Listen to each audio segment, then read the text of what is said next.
আসসালামু আলাইকুম সবাইকে। তো আমার হেল্পিং হ্যান্ডের হাতে যেকোনো ভর্তাই আমার খুব ভালো লাগে। সকাল সকাল ক্রেভিং হচ্ছিল পান্তা ভাত, ভর্তা এরকম কিছু খাবো। তো আমি তাকে বললাম, আমাকে একটু ভর্তা বানিয়ে দাও, আমি পান্তা ভাত খাবো। বেচারি একটু বিরক্ত হচ্ছিল, কিন্তু পরে আবার দেখলাম বানিয়ে দিচ্ছে।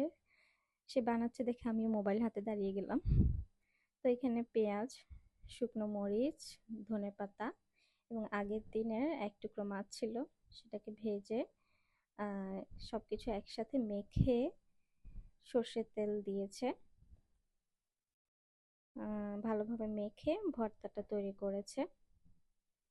এত মজা হয়েছে ভর্তাটা, মানে কি বলবো। আমার এখন ভয়েস দিতে গিয়ে দেখেই আবার খেতে ইচ্ছে করছে। তো এইভাবে আগের দিনের বেঁচে যাওয়া এক টুকরো মাছ যদি থেকে যায়, সেটা দিয়ে আপনারাও ভর্তা বানিয়ে খেতে পারেন।